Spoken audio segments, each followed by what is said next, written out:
Bharatiya Janata party Delhi के प्रदेशाध्यक्ष भाई विजेंद्र गुप्ता जी, राष्ट्रीय मंत्री बहन वाणी त्रिपाठी जी, राष्ट्रीय महामंत्री भाई विजय गोयल जी, दिल्ली के सह प्रभारी भाई रामेश्वर चौरसिया जी, मंच पर आसीन पार्टी के सभी वरिष्ठ साथीगण और आज की इस बैठक में उपस्थित मेरे बहुत ही स्नेही कार्यकर्ता साथियों, आज के राजनीतिक घटनाक्रम में सबसे प्रासंगिक विषय अगर कोई है तो वो है कोल ब्लॉक आवंटन घोटाला। और आज इसी विषय पर मैं आपसे बात करने आई हूं, क्योंकि हिंदुस्तान में जब कोई एक विषय जनता के बीच में चला जाता है तो उसकी चर्चा हर जगह होने लगती है। ढाबे पर जाओगे तो चर्चा होगी, चाय वाले की दुकान पे जाओगे तो चर्चा होगी, पान खाने जाओगे तो पनवाड़ी की दुकान पे चर्चा होगी, मेट्रो में चलोगे तो मेट्रो में चर्चा होगी, बस में चलोगे डीटीसी की तो उसमें चर्चा होगी। और अगर थोड़ा भी आदमी कुर्ता पाजामा पहने हुए राजनीतिक कार्यकर्ता सा लगे तो उससे लोग बाकायदा बहस करने लगते हैं। इसलिए मैं ये मानती हूं कि हमारे कार्यकर्ता जब भी कोई ऐसा विषय आए तो उनको हमें तर्कों और तथ्यों से लैस कर देना चाहिए। सही तथ्य विषय के बता दिए जाएं और सबल तर्क अगर उन्हें दे दिए जाएं तो जैसे सैनिक सीमा पर जाकर शत्रु का मुकाबला करता है, वैसे ही एक राजनीतिक कार्यकर्ता अपने विरोधियों का मुकाबला कर सकता है और हमेशा जीत हासिल करके आता है, विजय प्राप्त करके आता है। आज इसीलिए आपके बीच में आई हूं। कई बार लोगों को लगता है विषय बहुत जटिल है, लेकिन बहुत सरल सीधे साधे शब्दों में ये घोटाला क्या है ये मैं आपको बताना चाहूंगी। सबसे पहले दो चीजें हम याद रखें कि कोयला राष्ट्रीय संपत्ति है और इसके आवंटन का अधिकार केवल और केवल केंद्र सरकार को है। वो राज्य भी जहां कोयले की खदानें हैं, उन राज्य सरकारों को भी उन खदानों पे खनन करने का अधिकार नहीं है। एक छटाक कोयला भी कोई राज्य सरकार उस खदान में से नहीं निकाल सकती जो खदान उसके क्षेत्र में है, उसके राज्य में है। अपनी आवश्यकता के लिए भी उसे केंद्र सरकार को लिखना पड़ता है और कोयला मांगना पड़ता है। और जितना देती है केंद्र सरकार उसी से संतोष करना पड़ता है, नहीं मिले तो संघर्ष करना पड़ता है, पर आवंटन से ज्यादा खनन नहीं कर सकते। और इसका सबसे बड़ा उदाहरण देती हूं, मध्य प्रदेश में हमें अपने विद्युत उत्पादन के लिए 17 लाख मीट्रिक टन कोयले की जरूरत होती है। हम वर्षों से केंद्र सरकार को लिख रहे हैं कि हमें 17 लाख मीट्रिक टन कोयला दे दो। खदानें हमारे यहाँ हैं, मध्य प्रदेश में बहुत कोयला है, बहुत खदानें हैं, लेकिन केंद्र सरकार हमको 11 लाख मीट्रिक टन देती है, 6 लाख मीट्रिक टन कम। लेकिन हम वो 6 लाख मीट्रिक टन अपने आप नहीं निकाल सकते। इनसे लड़ाई लड़ रहे हैं कि 11 का 17 कर दो। ये हमें कहते आयात कर लो, ऑस्ट्रेलिया से मंगा लो। हम कहते हमारे अपने यहाँ कोयला है, हमारे यहाँ कोई बंदरगाह भी नहीं है, कोई समुद्र तट नहीं लगता, लेकिन आप हमें कहते हैं ऑस्ट्रेलिया से मंगा लो। कहते हाँ, क्योंकि हमें औरों को बांटना है।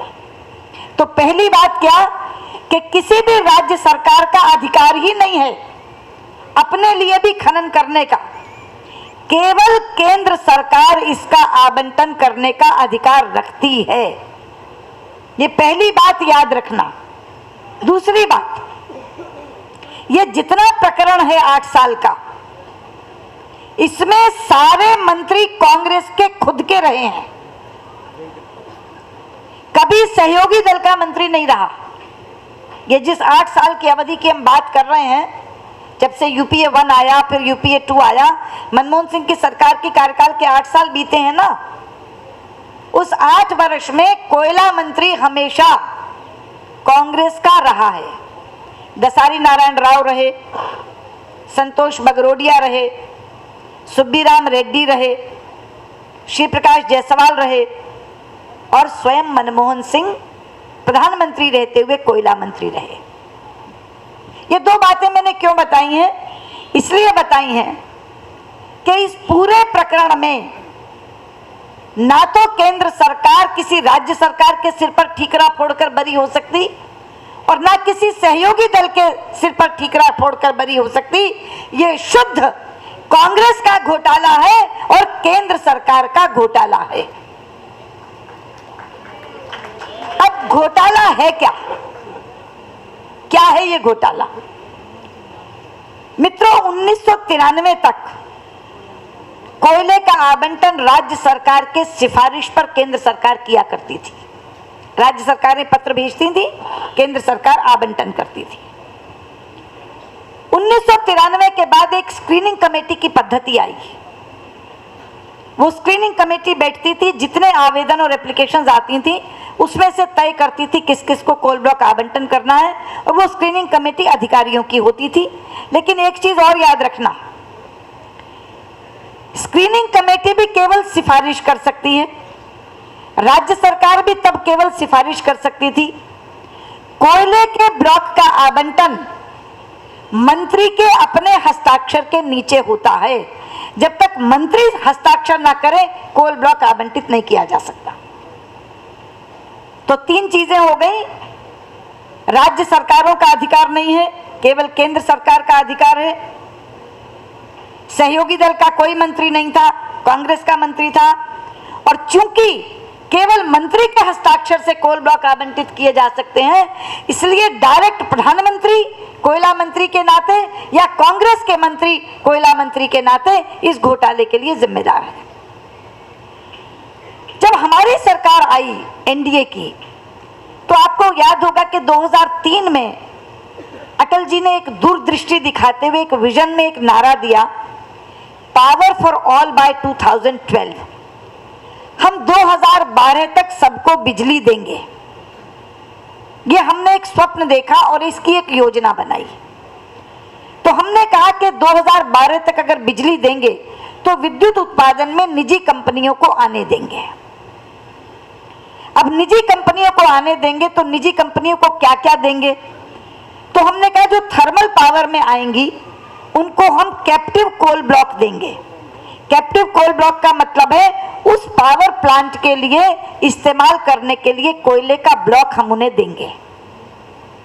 और फिर हमने एक संशोधन करके नीति बनाई कि ये आवंटन पूरे पारदर्शी तरीके से किया जाएगा, इसके लिए नीति बनाएंगे।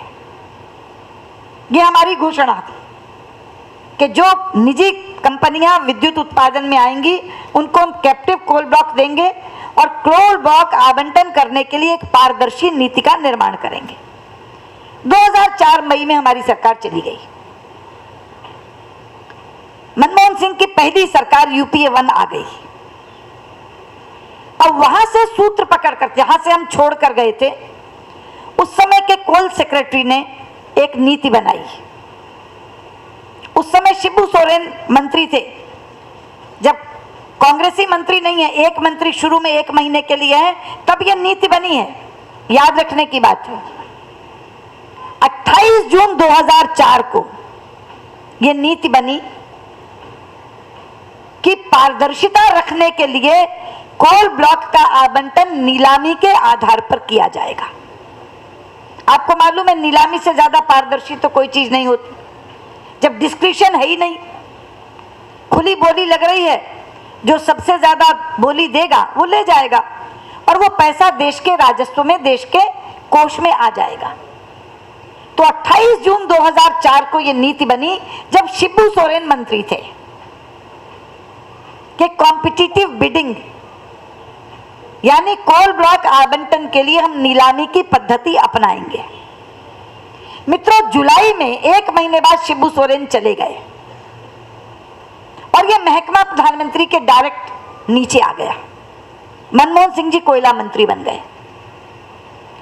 अब ये जो कहते हैं ना, कभी वसुंधरा की चिट्ठी बताते हैं, कभी रमन सिंह की चिट्ठी बताते हैं, आप हैरान होंगे जुलाई में मनमोहन सिंह प्रधानमंत्री बने और सितंबर 2004 में उनके बनने के 2 महीने के अंदर प्रधानमंत्री कार्यालय ने नोट लिखा कि यह नीति देश के लिए नुकसानदेह साबित होगी।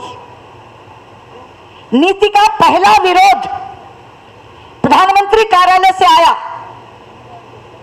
अपनी बात छिपा रहे हैं, ये तो सीए जी ने लिखा अपनी रिपोर्ट में कि 11 सितंबर 2004 को प्रधानमंत्री कार्यालय ने नोट भेजा कि यह नीति देश के लिए नुकसानदेह साबित होगी। तो हड़कंप मच गया। कांग्रेस के कोर ग्रुप की बैठक हुई। उन्होंने कहा कि प्रधानमंत्री कार्यालय से यह नोट है कि नीति नुकसानदेह साबित होगी।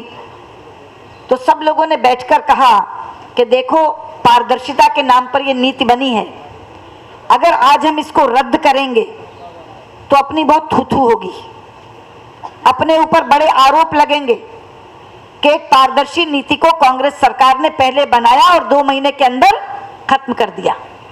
इसलिए ऐसा करते हैं, नीति को रहने देते हैं पर लागू नहीं करते, किसी ना किसी बहाने से टालते जाते हैं। और जब तक नीति टालते रहो, बीच में कोल ब्लॉक आवंटित करते जाओ डिस्क्रिशन के नाम पर, स्क्रीनिंग कमेटी के माध्यम से। और इसके कारण मित्रों, 28 जून 2004 को बनी हुई नीति 2012 आ गया, आज तक लागू नहीं हुई। 8 साल बीत गए। एक सरकार का पूरा कार्यकाल, दूसरे सरकार के 3 साल। और जो 142 कोल ब्लॉक आवंटित हुए हैं ना, एक भी कोल ब्लॉक उस नीति के तहत आवंटित नहीं हुआ, एक भी कोल ब्लॉक।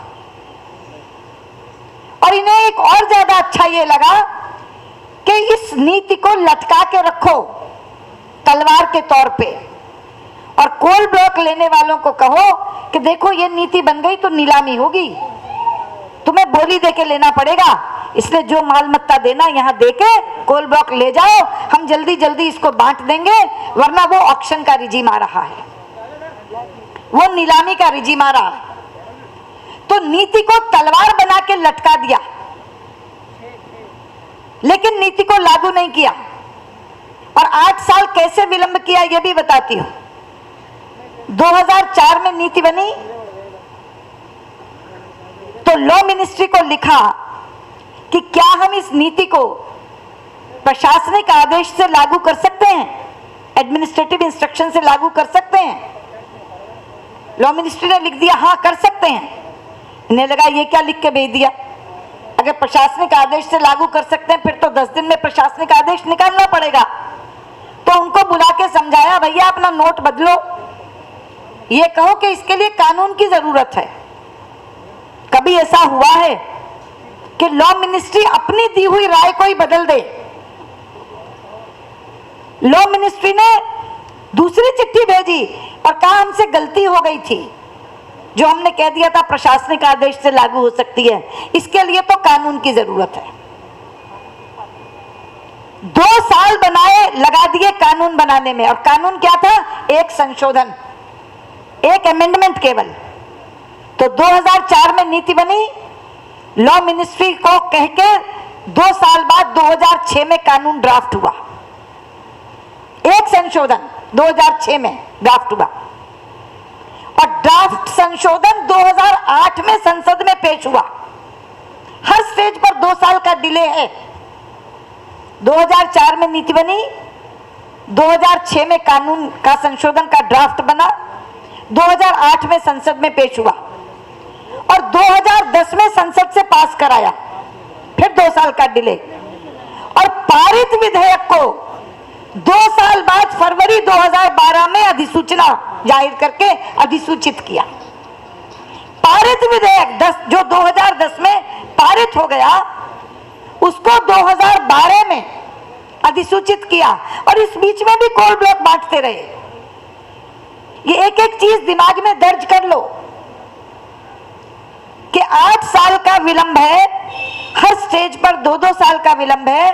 2004 में नीति बनी, 2006 में कानून बना, 2008 में कानून पेश हुआ, 2010 में कानून पारित हुआ और पारित कानून अधिसूचित हुआ 2012 में, और इस पूरे बीच में कोल ब्लॉक बढ़ते गए। अब जितनी देरी मित्रों करी नीति लागू करने में, उतनी जल्दी करी कोल ब्लॉक को बांटने में।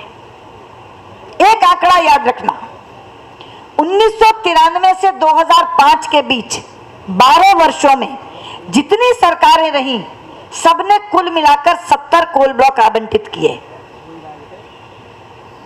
1993 से 2005 के बीच, और इन्होंने 2006 से 2010 के बीच 142 कोल ब्लॉक आवंटित किए। 12 वर्षों में 70 और 4 वर्षों में 142, यानी दुगने से भी ज्यादा।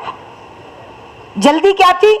जैसे मैंने कहा कि वो तलवार लटकी हुई थी, अगर वो नीति कभी ना कभी तो लागू होनी थी, कितना और डिले करते। तो जब वो नीति आ जाती तो पैसा बनाने का कि मुर्गी मर जाती, इसलिए इन्होंने वो तलवार लटकाकर और 8 साल की डिले में 142 कोल ब्लॉक आवंटित कर दिए। ये जो मैंने शब्द इस्तेमाल किया था ना, मोटा माल, वो ऐसे नहीं किया था। वो मोटा माल खाने के लिए 8 साल की देरी की गई, और वो मोटा माल खाने के लिए 8 साल में 142 ब्लॉक बांट दिए गए। और वो मोटा माल कैसे खाया जा रहा था? जब हमने ये पूछा कि आपने 8 साल की देरी क्यों की, बाहर पूछा, संसद तो चल नहीं रही थी, तो प्रधानमंत्री ने जवाब दिया है कि हमने तो कोल ब्लॉक इसलिए जल्दी जल्दी बांटे क्योंकि अगर हम नहीं बांटते तो विद्युत का उत्पादन नहीं होता, कम बिजली पैदा होती। अगर हम नहीं बांटते तो जीडीपी का विकास दर कम बढ़ती, और अगर हम कम बांटते तो देश के खजाने में पैसा कम आता।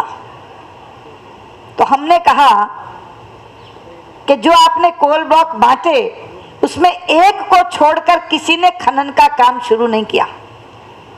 कहाँ है वो बिजली? कहाँ है वो जीडीपी की विकास दर? और कहाँ है वो रेवेन्यू?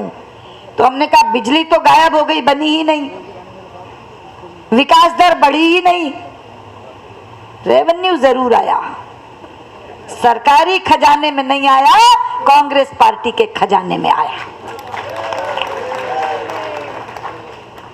तो ये चीजें बिल्कुल सीधी सीधी सपाट है, इसमें कोई हेर फेर नहीं है, इसमें किसी पे मना भी नहीं कर सकते। वो नहीं कह सकते कि 8 साल की डिले नहीं है, वो नहीं कह सकते कि 8 साल में 142 ब्लॉक नहीं बांटे। और दूसरी चीज तो सर्कमस्टेंशियल एविडेंस अपने आप है कि अगर 8 साल में तुम नीति लागू नहीं करते और 8 साल में 142 कोल ब्लॉक बांट देते हो और बिजली बनती नहीं, विकास दर बढ़ती नहीं, तो रेवेन्यू जहां आता है उसी को मित्रों मोटा माल कहते हैं, मोटा माल। तो ये जो इतना बड़ा घोटाला आया, सीएजी के पास जब ये मामला गया तो सीएजी ने पूरे 142 ब्लॉकों का घाटा जो निकाला, वो मालूम है, वो 1,86,000 करोड़ नहीं निकाला, वो 10 लाख करोड़ निकाला। 10 लाख करोड़ के घाटे की ड्राफ्ट रिपोर्ट भेजी उन्होंने। सीएजी का एक तरीका है, जब ड्राफ्ट रिपोर्ट आती है तो सरकार जवाब देती है, और अगर सीएजी कन्विंस होता है तो उसके जवाब को मंजूर करता है और फिर नई रिपोर्ट फाइनल देता है। तो सरकार ने ये लिखा कि आपने जो पूरे 142 ब्लॉक का घाटा निकाला, इसमें से बहुत से ब्लॉक हमने पब्लिक सेक्टर अंडरटेकिंग्स को दिए हैं, वो घाटा आप इसमें से निकाल दीजिए, उसके बाद जो नुकसान है वो बताइए। तो इन्होंने सरकार का जवाब मंजूर कर लिया।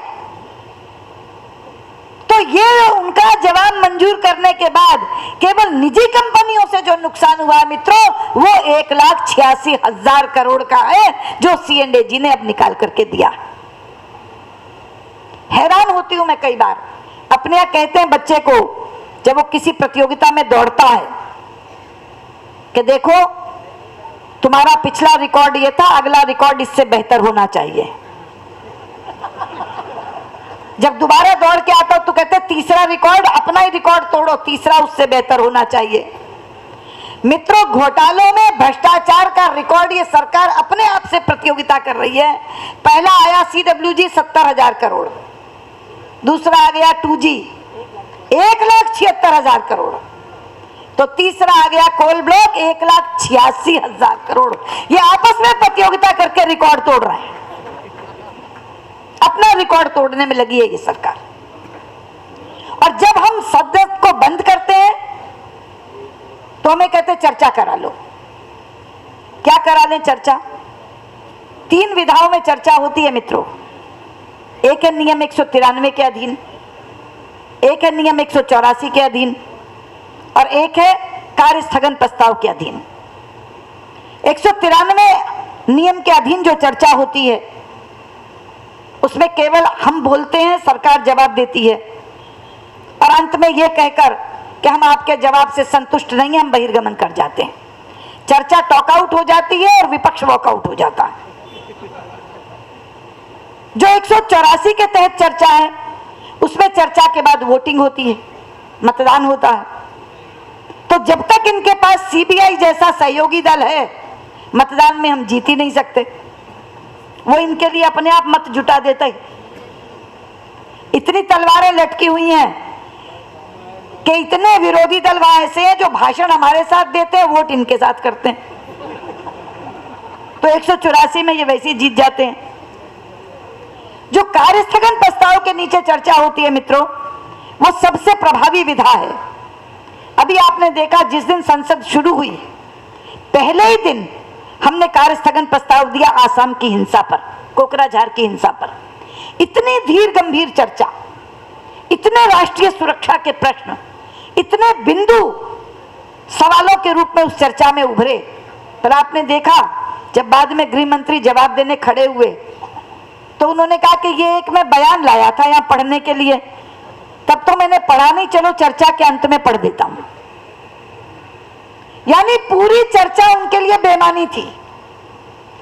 क्या विषय हमने निकाला, क्या बिंदु हमने उठाए, क्या प्रश्न हमने पूछे, क्या सवाल हमने रखे, उससे उनका कोई मतलब नहीं था। जो बयान वो लाए थे पढ़ने के लिए उसको पढ़ करके उन्होंने उत्तर दे दिया। हमने कहा कि बांग्लादेशी घुसपैठियों के बारे बताओ, उन्होंने कहा कैंपों में हम लुंगी दे रहे हैं, टूथपेस्ट दे रहे हैं, साबुन दे रहे हैं, साथ में ब्रश भी दे रहे हैं। तो जब स्पीकर साहब के कमरे में हमें बुलाया गया चर्चा कर लो, तो बैठे थे शिंदे जी मंत्री जी। तो मैंने कहा जी ऐसी चर्चाओं के जवाब लेने के लिए हम नहीं बैठे। सबसे प्रभावी विधा कार्य स्थगन का जवाब अगर लुंगी टूथपेस्ट और सोप से मिलता है तो हमको चर्चा नहीं करनी। हमने अपनी 3 मांगे रखी और संसद की कार्रवाई बंद कर दी।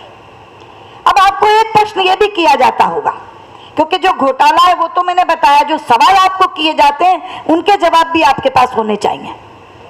पहली बात तो यही सवाल, चर्चा क्यों नहीं करते? तो उसका जवाब मैंने दिया कि क्या करें चर्चा, अगर चर्चा के जवाब ऐसे मिलकर के, क्योंकि एक और चीज बताऊं, एक बार अगर सदन में एक विषय पर चर्चा हो जाए तो नियम ये कहता है कि उस सदन में आप दोबारा उस विषय को उठा नहीं सकते। तो अगर हम चर्चा कर लें तो 24 घंटे में विषय समाप्त। उसके बाद तो स्पीकर सीधी कहेंगी कि ये देखिए रूल बुक कहती है अब हो गया ना, अब आप ये विषय नहीं उठा सकते, बाकी काम करिए। तो हम चर्चा करके क्या विषय को निष्प्राय कर दें, इतने बड़े विषय को? ये तो उस सवाल का जवाब है कि चर्चा क्यों नहीं करते। दूसरा सवाल आपसे पूछा जाता होगा, चर्चा ना करके संसद को बंद करके करोड़ों करोड़ का नुकसान करवा रहे हैं ये लोग, पूछा जाता है ना। कोई कहेगा 10 करोड़ का नुकसान करवा दिया आपने, कोई कहेगा 20 करोड़ का नुकसान करवा दिया। मित्रों, अगर 10 करोड़ का नुकसान हम करवाते हैं तो 1.25 लाख करोड़ का पैसा भी हम दिलवाते हैं। उसके कारण से ये मैं आपको बताना चाहती हूं। याद करिए, पूरे का पूरा शीतकालीन अधिवेशन 2G स्पेक्ट्रम में संसद बंद रही थी, याद है ना, पूरा विंटर सेशन। और हमारे उस जन दबाव का कारण जो संसद में प्रभावी ढंग से हमने वो विषय उठाया, उसके कारण वो 9 के 9 लाइसेंस रद्द हुए थे। दोषी व्यक्ति जेल गया था, पर उन लाइसेंस के रद्द होने का प्रभाव क्या है आप जानते हैं? वो 9 लाइसेंस इन्होंने 1658 करोड़ रुपया प्रति लाइसेंस के तौर पर बांटे थे। एक एक लाइसेंस 1658 करोड़ में दिया था। और इसी के ऊपर उसने कहा था कपिल सिब्बल ने, जीरो लॉस, याद है ना, जीरो लॉस। मित्रों, जो लाइसेंस हमारी उस संसद को बंद रखने के कारण, दबाव बनाने के कारण रद्द हुए, उसी लाइसेंस की बेस कीमत उसी कपिल सिब्बल ने एक एक लाइसेंस की 14 हजार करोड़ रुपए रखी है। तय हुआ है वो लाइसेंस नीलाम होंगे, और जो बोली में नीचे रखा जाता है ना, तो बहुत व्यापारी बैठे, जब बोली लगती है तो एक बेस प्राइस होता है, बेस प्राइस कि इससे ऊपर शुरू करोगे, यानी जब उसकी बोली लगेगी तो 14,001 से शुरू होगी, 14,001 से शुरू होगी। मिनिमम प्राइस कह दो, मिनिमम प्राइस। वैसे अंग्रेजी में उसको बेस प्राइस कहते हैं, कोई रिजर्व प्राइस कहता है, रिजर्व प्राइस कहता है, कोई मिनिमम प्राइस कहता है, जिस पर नीलामी की बोली शुरू होती है। 14,000 करोड़ बेस प्राइस रखा है, यानी बोली शुरू होगी 14,001 करोड़ से। हो सकता है 15 पे छुटे, 16 पे छुटे, मैं कहती हूँ 14,000 पे ही छुट गई, 1 रुपया भी नहीं बढ़ी। अगर 14,000 पर भी छुट गई मित्रों, तो 14,000 करोड़ जरब 9, 1,26,000 करोड़ रुपया हिंदुस्तान के खजाने में आएगा, इसलिए कि हमने संसद बंद रखी थी और ये लाइसेंसेस रद्द करवाए थे। तो अगर 10 करोड़ रुपए का नुकसान हुआ था संसद को बंद रख के, तो 1,26,000 करोड़ रुपए का खजाने को लाभ उसी कारण से हो रहा है। और मैं आज कहती हूं, हमारा ये दबाव बना रहेगा, ये कोल ब्लॉक आवंटन रद्द होगा, ये सारी खदानें नीलाम होंगी, तो 1,86,000 करोड़ नहीं, कम से कम 2 लाख करोड़ रुपया हिंदुस्तान के खजाने में आएगा। हम जो एक तरफ कहते हैं कि काला धन वापस लाओ, तो लोगों के हैंडपंप लगे, सड़कें बने, लोगों को पीने का पानी मिले, बिजली मिले, ये पैसा जो इन्होंने खुर्द-बुर्द कर दिया, राष्ट्रीय संपदा, आपको मालूम है कितने पर दिए ये खदाने? 1 रुपए पर भी नहीं। ये जो 142 कोल ब्लॉक आवंटित हुए हैं, इन्होंने सरकार को 1 रुपया भी नहीं दिया, नॉट अ सिंगल पेनी। और वो जो हमने कहा था कि कैप्टिव कोल ब्लॉक देंगे, यानी जो विद्युत का उत्पादन करेगा अपने पावर प्लांट में इस्तेमाल करने के लिए कोल देंगे, इन्होंने अखबार वालों को दे दिया, दुकानदार को दे दिया, जिसका दूर दूर तक बिजली उत्पादन से, स्टील उत्पादन से कोई वास्ता नहीं, उनको दे दिया। और इसीलिए खनन नहीं हुआ। और एक और काम हुआ जिसके लिए तो आप सुन के हैरान हो जाएंगे। वो जो स्क्रीनिंग कमेटी में एप्लीकेशंस गई, स्क्रीनिंग कमेटी में एक आदमी गया, जैसे रामेश्वर चौरसिया गए, इन्होंने जाके कहा कि भी मैं अप्लाई कर रहा हूं, मुझे कोल ब्लॉक आवंटित करिए, मैं बिजली का कारखाना लगाना चाहता हूं। तो स्क्रीनिंग कमेटी ने अपने तौर पर यह कहा कि रामेश्वर जी आपको कोल ब्लॉक तो देंगे, बशर्ते आप मीरा अग्रवाल और विजेंद्र गुप्ता को पार्टनर बनाओ। अब रामेश्वर जी कहते भाई मैं तो जानता ही नहीं कौन है मीरा अग्रवाल और कौन है विजेंद्र गुप्ता, मेरा इनसे कभी व्यावसायिक संबंध नहीं रहा। बोले उनकी भी इंडस्ट्री है, तो उनका उनकी इंडस्ट्री कहीं, मेरी कहीं, 12 पत्थर बाहर को लेना एक ना देना दो, मैं जानता नहीं पहचानता नहीं। तो बोले लेना है कि नहीं लेना? अगर लेना है तो इनको पार्टनर बनाना पड़ेगा। वो जो पार्टनर बनाए गए वो थे जो मोटा माल देकर आए थे। वो स्क्रीनिंग कमेटी, कभी सुना है कि जॉइंट वेंचर स्क्रीनिंग कमेटी बना के दे? आपका पार्टनर कौन होगा, आप व्यवसाय किसके साथ करना चाहेंगे, ये आप तय करेंगे कि स्क्रीनिंग कमेटी तय करेगी? लेकिन स्क्रीनिंग कमेटी में जॉइंट वेंचर्स बने और कहा गया कि एक कॉल ब्लॉक 3 जनों को दिया जाएगा। आपकी एप्लीकेशन तो मान रहे हैं, मगर ये 2 भी आपके साथ होंगे। ऐसी ऐसी चीजें घटी हैं मित्रों, ऐसी ऐसी चीजें घटी हैं, कानों के कीड़े झड़ते हैं। क्या क्या तरीका निकाला है इन्होंने भ्रष्टाचार करने का, कैसे राष्ट्रीय संपदा खुर्द-बुर्द की है। क्या असीमित कोयला है हमारे यहाँ? मैं अभी आपको बता रही हूँ कि मध्य प्रदेश रो रहा है, 6 लाख मीट्रिक टन हमें कम दे रहे हैं। हमें कहते हैं ऑस्ट्रेलिया से मंगा लो। आसान है क्या इंपोर्ट करना? इतना महंगा हो गया है कोयला। और ये जो 8 साल की डिले है ना, इसका एक ये भी कारण है कि अंतरराष्ट्रीय बाजार में कोयले के दाम इतने बढ़ गए थे कि कोयला सोना बन गया था। इसलिए उनको लगता था कि कोयला और दाम बढ़ने दो, खनन करेंगे और सीधे बेचेंगे। तो कैप्टिव कोल ब्लॉक की जो शर्त थी उसको भी इन्होंने खत्म कर दिया, अपने आप जॉइंट वेंचर्स बना दिए। और वो जो नीति, सबसे पहला जो बयान में पहला पैराग्राफ है उस पे अपनी पीठ थपथपा रहे हैं प्रधानमंत्री। यूपीए 1 पहली सरकार है जिसने इतनी पारदर्शी नीति बनाई कि नीलामी के माध्यम से हम कोल ब्लॉक आवंटन करेंगे। हमने कहा नीति तो बनाई मगर लागू क्यों नहीं की प्रधानमंत्री जी, लागू क्यों नहीं की? अरे आप उस यश के भागीदार तब होते अगर उस पारदर्शिता को मेंटेन करते हुए आपने वो कोल ब्लॉक नीलामी के माध्यम से बांटे होते, तो पारदर्शिता भी होती, देश के खजाने में पैसा भी आया होता। आपने पारदर्शिता की तो धता बताई बता दी, आपने देश के खजाने को भी लूट लिया और इतना बड़ा नुकसान पहुंचाया कि पूरी राष्ट्रीय संपदा अपनी जागीर समझ के आपने खुर्द-बुर्द कर दी, क्योंकि आपकी पार्टी को पैसा मिल रहा था। इसलिए मित्रों, ये छोटा मोटा घोटाला नहीं है, एक सुबोधकांत सहाय नहीं, वो पूरी 142 जो है ना, हमने कहा सबकी जन्म कुंडलियां निकाल लो, उसमें कई सुबोधकांत सहाय निकलेंगे, उसमें कई सुबोधकांत सहाय निकलेंगे। इनके अपने एमपी है नवीन जिंदल, सबसे ज्यादा 1/3 कोल ब्लॉक उन्हें मिले हैं। विजय दर्डा इनके अपने एमपी हैं, 8 कोल ब्लॉक उन्हें मिले हैं। सुबोधकांत सहाय की चिट्ठी पर एक मिला है, मोतीलाल वोरा की चिट्ठी पर मिला। अभी तो हम उसको निकाल रहे हैं, वो पूरे 142 ब्लॉक हम लोग छांट रहे हैं। लेकिन हम हैरान हैं कि इतने बड़ी बात का जवाब 3 पेज का एक स्टेटमेंट लिखकर लाए प्रधानमंत्री। शोर था इसलिए सदन पटल पर रखकर चले गए, मगर बाहर जब गए तो पत्रकारों ने पूछा कि हमें तो बताओ, हम आपसे पूछ रहे हैं, यहां तो कुछ बोलो। तो प्रधानमंत्री क्या कहते हैं? हजारों जवाबों से बेहतर है मेरी खामोशी।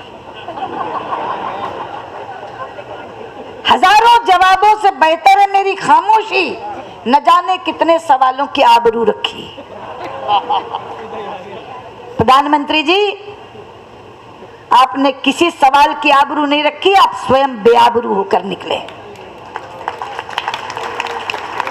देश को बेआबरू किया आपने। किसी प्रधानमंत्री को सवालों की आबरू रखने की आवश्यकता नहीं है। जब विपक्ष प्रश्न करता है तो प्रधानमंत्री को उत्तर देना होता है, खामोश नहीं रहना होता। और अगर आपको शायरी की भाषा में ही बात कहनी है तो मैं कहना चाहता प्रधानमंत्री जी, तुम बोलो तो कोई बात बने, तुम बोलो तो कोई बात बने, खामोशी गलतफहमियां बढ़ाती है। और आपने वो गलतफहमियां बढ़ाई हैं मित्रों। लेकिन आपके मन में अगर कोई गलतफहमी इस बात को लेकर थी कि शायद हमारी कोई राज्य सरकार दोषी है, शायद और कोई मंत्री दोषी है, तो वो सारी गलतफहमियां निकाल दीजिए मन से और बिल्कुल शुद्ध सपाट स्पष्ट होकर कि इसमें कांग्रेस के घर में पैदी आंच पहुंची है, कोई सहयोगी दल इसमें जिम्मेदार नहीं है। पहली बार कांग्रेस पार्टी सरकार का मुखिया और कोयला मंत्री होने के नाते स्वयं प्रधानमंत्री सीधे जिम्मेदार हैं। 3 दिन पहले मुझे श्रीमती सोनिया गांधी का फोन आया और उन्होंने मुझे कहा कि सुषमा जी, संसद नहीं चल रही, क्या कोई रास्ता निकल सकता है? तो मैंने कहा आप क्या रास्ता सुझाती हैं? उन्होंने कहा आप चर्चा मान जाइए। तो मैंने कहा कि चर्चा से पहले 2 शर्तें आपको पूरी करनी होंगी। बोली क्या? मैंने कहा एक तो सारे के सारे कोल ब्लॉक आवंटन रद्द कर दीजिए और दूसरा एक स्वतंत्र और निष्पक्ष जांच बैठा दीजिए कि इसमें क्या घोटाला हुआ है। तो उन्होंने कहा कैंसिलेशन। मैंने कहा कैंसिलेशन। वो चुप हो गई। तो मैंने जो अभी रामेश्वर चौरसिया जी ने बात बताई वो उन्हें कहा कि सोनिया जी, कोई पहली बार कैंसिलेशन नहीं हो रहा है। हमारे रिजीम में पेट्रोल पंप और गैस एजेंसियां बटी थी तो आरोप लगा था करप्शन का। मैंने कहा मैं संसदीय कार्य मंत्री थी, अटल जी ने मुझे बुलाया और 2 मिनट में फैसला करके कह दिया सुषमा जाओ जाके अनाउंस कर दो ये सारे के सारे कैंसिल किए जाते हैं। मैंने कहा हमारे यहां भी विरोध था, सब लोग सहमत नहीं थे, मगर अटल जी ने कहा मैं भ्रष्टाचार का आरोप लेकर जी नहीं सकता, जाओ और जाकर अनाउंस कर दो। तो बोली yes but that was a different issue. I said no Sonia ji, that was not a different issue. The only difference was there was no CAG report against us. We did it only on the basis of media reports. मैंने कहा कोई अंतर नहीं था। उन्होंने कहा वो एक अलग विषय था। मैंने कहा अलग विषय नहीं था, अंतर केवल इतना था हमारे खिलाफ कोई CAG रिपोर्ट नहीं थी सोनिया जी, केवल मीडिया की रिपोर्ट के आधार पर हमने सारे के सारे पेट्रोल पंप और सारी गैस एजेंसियां कैंसिल कर दी थी, रद्द कर दी थी। आप भी कर दीजिए। बोली ओके, रख दिया फोन। 5 मिनट बाद फिर फोन आया। फिर उन्होंने मुझे कहा the prime minister is away to Iran, he will come back tomorrow, I put this up to him. प्रधानमंत्री ईरान गए हैं, कल आ जाएंगे, मैं आपका सुझाव उनके सामने रखूंगी। ठीक है, मैंने अपने सभी साथियों को बताया, आडवाणी जी को, अरुण जी को, अनंत कुमार जी को। उन्होंने कहा हम बिल्कुल सहमत हैं इस बात से। लेकिन मुझे हैरानी हुई मित्रों, कई बार इतनी नकारात्मक ध्वनि निकालता है मीडिया कि जो 2 बातें हमने पूर्व शर्त के रूप में रखी थी संसद में चर्चा की, उसमें कहा कि बीजेपी ने तो अपनी प्रधानमंत्री के इस्तीफे की मांग ही हटा दी। तब मैंने ट्वीट भी किया और कल मुंबई से बोला भी कि हम इसमें प्रधानमंत्री को डायरेक्टली नैतिक रूप से जिम्मेदार मानते हैं, सरकार के मुखिया के नाते नहीं, सीधे कोयला मंत्री के नाते। इसलिए उनके इस्तीफे की मांग से पीछे हटने का प्रश्न ही पैदा नहीं होता। अगर डिबेट होती तो उसमें भी हमारा ऑपरेटिव पार्ट यही होता कि नैतिक रूप से आप जिम्मेदार हैं, आप इस्तीफा दीजिए। ये 2 बातें डिबेट की पूर्व शर्त के रूप में हमने रखी थी। दोनों का अंतर समझिए। तब मीडिया को लगा और वो अंतर समझ में आया। कल मुंबई की प्रेस कॉन्फ्रेंस में भी परसों मैंने इसको क्लैरिफाई किया था। लेकिन आप भी अपने मन में किसी तरह की गलतफहमी मत रखिए। पहली बार सेक कांग्रेस के घर तक पहुंचा है, पहली बार आंच प्रधानमंत्री के दामन तक पहुंची है। आज से पहले महंगाई का मुद्दा उठाओ तो शरद पवार जिम्मेदार हैं, 2G स्पेक्ट्रम उठाओ तो राजा जिम्मेदार है, जहाज खरीदी घोटाला उठाओ तो प्रफुल्ल पटेल जिम्मेदार है। पहली बार कांग्रेसी फंसे हैं मित्रों, पहली बार पार्टी के तौर पे भी फंसे हैं, प्रधानमंत्री के तौर पर भी फंसे हैं, डायरेक्ट मंत्री के तौर पे फंसे हैं। किसी दूसरे पर ठीकरा फोड़ के बरी नहीं हो सकते, इसलिए छोड़ना नहीं है। एक एक कार्यकर्ता, क्योंकि यहाँ जो बैठा है कार्यकर्ता वो साधारण कार्यकर्ता नहीं है, वो संस्था है, वो जिम्मेदार है, मंडल अध्यक्ष हैं, जिले के पदाधिकारी हैं, प्रदेश के पदाधिकारी हैं। एक एक व्यक्ति इन तथ्यों को कंठस्थ कर ले, एक एक कार्यकर्ता इन तर्कों से अपने आप को लैस कर ले और जहां बहस करनी हो वहां माथा ऊंचा करके बहस करो, कहीं गर्दन नीचे करने की जरूरत नहीं है। ये देश की संपदा की लड़ाई लड़ रहे हैं हम। जो लूट इन्होंने भ्रष्टाचार में मचा रखी है उस संपदा को हम लाएंगे वापस। जैसे 2G स्पेक्ट्रम में 1,26,000 करोड़ देश के खजाने को दिलवा रहे हैं, इसी तरह से ये दबाव बनाकर 2 लाख करोड़ रुपया हम देश के खजाने में लेके आएंगे। मित्रों बहुत बहुत धन्यवाद।